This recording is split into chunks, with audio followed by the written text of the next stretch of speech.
What's up, guys? So you wanna be GSOC? Well, let me tell you this. It's not super hard. Like, I know that online they talk about, oh, you need to have like 4 years of security experience, and you need to have an AS degree or a bachelor's degree, and you need to have military background. Mm, bullshit. And I'm telling you this because I've been in GSOC. I've done GSOC for 4 years. I've been in the security industry for about 6 years, and I'm telling you that the Indeed.com or whatever site that you're going on that's talking about the job requirements or the minimum it's capped. Like you don't need all that stuff to be a GSOC member. And I see a lot of like rovers. They'll come into the room, the GSOC room. They'll look at the wall and all the computers and monitors, and they'd be mesmerized. They'd be like, "Holy shit!" Like, no, dude, it's not like that. Now, let me just tell you a little bit about like the day in life of being a GSOC member. My experience. The day in life of a GSOC member. The day just starts off.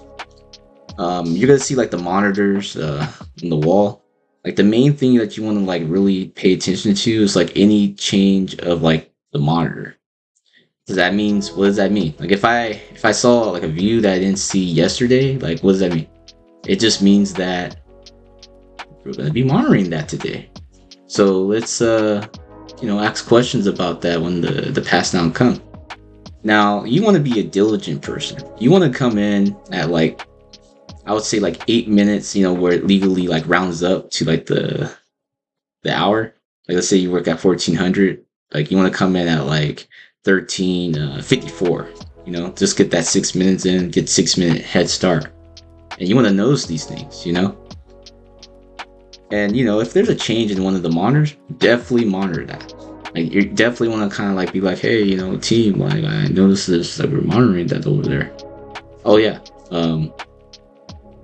Greets up deaf guy, he ran through the window. It's like, oh, okay, well, and he might return. I was like, okay, well, all right, I make sure to monitor that to see if the greased up deaf guy checks in, like something like that, though, right?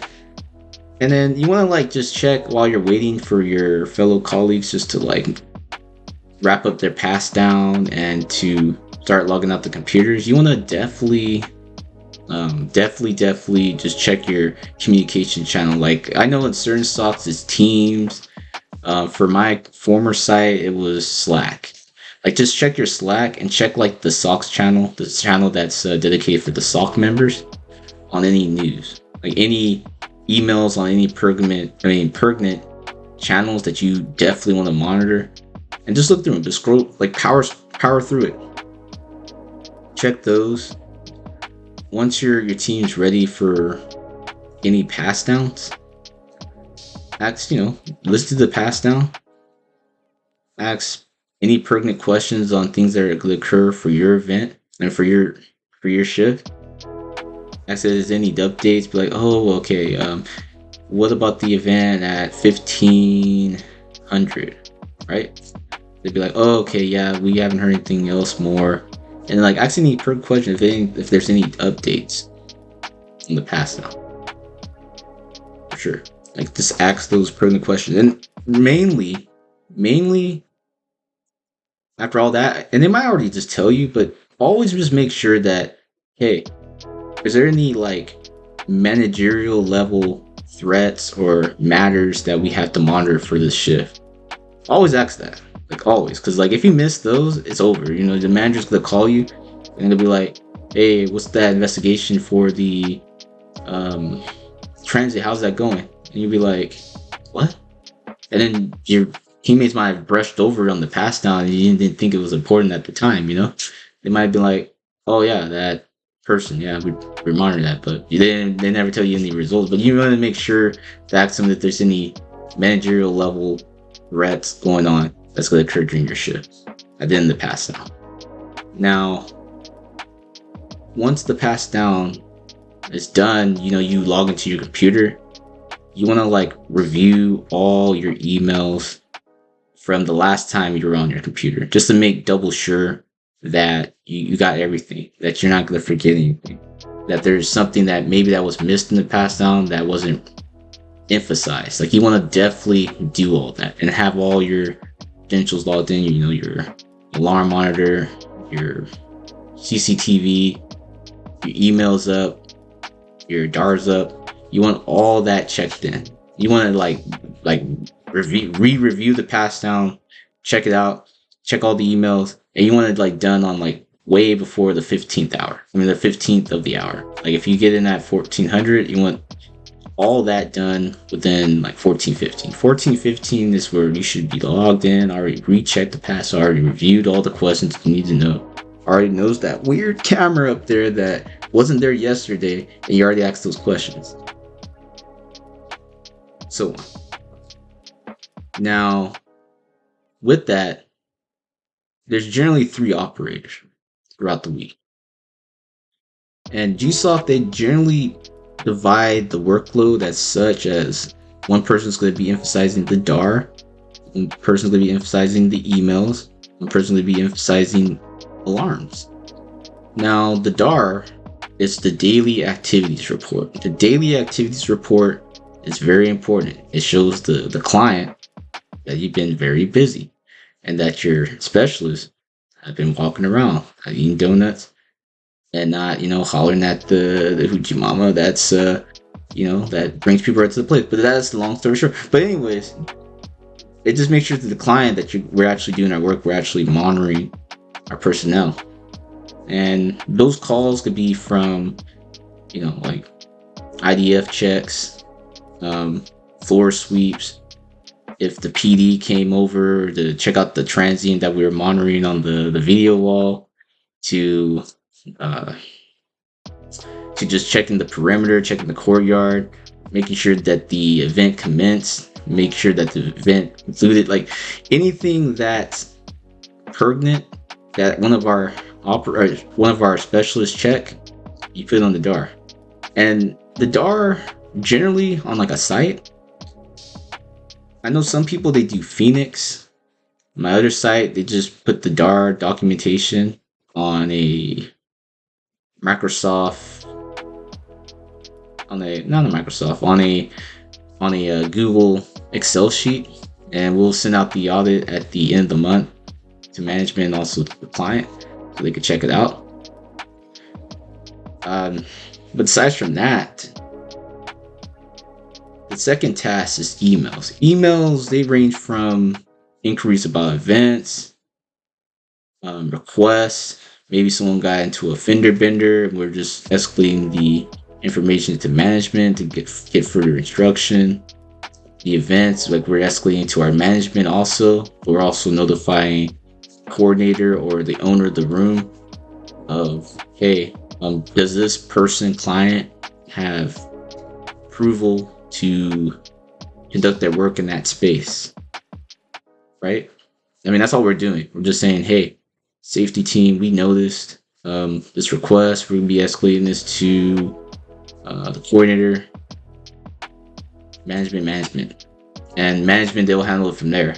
And then they'll give us direction on how to handle it and who to give access to, or whether or not to even give access to them, right? And that's fine. And then emails too as well. You're gonna get like an array of emails. We have this thing called a NC4. NC4 is going to show any event that are occurring around our assets. Like if there's a mass shooting, if there's an earthquake, if I had something funny about 2 guys fighting in the club. They're very random. And if there's anything of interest, whether or not we see it on Fox News, because we do have the news on our video wall, Fox News, Twitter, or whatnot, we'll call management, be like, hey, management, there was an earthquake, there was a mass shooting, okay, there was a greased up deaf guy running through during the town square that's about half a mile from one of our assets. Do you want us to notify the coordinator? And they'll say either yay or nay, it's too far. You cool, but thank you though. That's all cool. Thank you, Anderson or whoever. And And that's all you have to do. And then if it gets escalated, we generally do Everbridge, email, and Slack just to notify the proper parties. Like, hey, are you okay? Or hey, be advised that there's this event going on. Or that's the general gist of like how we handle events. And if it's at our side and we have our cameras on it, we will put it on the video wall to monitor our asset. But aside from that, we get the problem, notify management. Management then comes back to us, give us the directive, whether or not to give us directive. And that's it. I mean, and then we'll monitor further from there. It's the general gist of any incident that we have. Now, lastly, we have alarms as the last duty. This duty, alarms, it's very, very straight cut. You get like a DHO, a glass break, a DFO, or a fire alarm. Generally, what you want to do first is just go to your CCTV, monitor and see what's going on in that general area, because the alarm's going to give you like a general summary of where it's at and what's going on. So you check, you do your research, you check the playback, and then you generally clear the alarm saying, hey, be advised, workmate was in the area, but now the door is restored, and then click. Or you'll see like a fire alarm and it's not cleared. You check the CCTV, you can't really conclude like, hey, like what's going on. You want to call management, tell management, hey, we have this fire alarm. And actually, even before you even call management, you want to call the property manager and the coordinator of the office. And if you can't contact either of these two people, you want to contact someone that's at the office. And then you want to also contact your manager if you can't get a decisive answer what's going on. Your manager saying, hey, we contact the coordinator, the property management, and so on. They can't come to a conclusion of like what's going on in the office. And you just shoot out an email just saying that we're investigating the situation and we'll wait for further information shortly. Like something during like that. Now, once the alarm clears, I would, we generally still put it on the video wall because we want to be definitive that, hey, nothing's going on in the office. Unless one of the party members say, hey, there's nothing going on in the office, or it's just a test, then it's a test. And then we'll notify the parties on the email saying, hey, they're just conducting a fire test. Now, with DHOs, those are very simple, clean cut. We generally just tell someone a rover to close the door.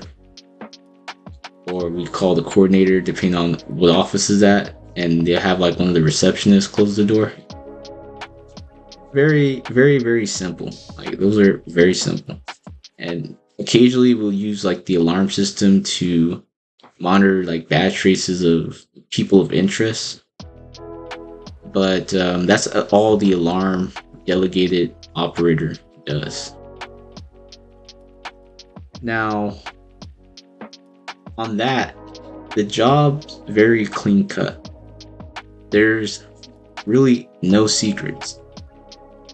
Just pay attention, use common sense, and just do a little bit of like, I would say, refine your writing skills, like however you can do that, like type better, read more books, look at examples from other previous emails on how they conducted the report from a credible operator.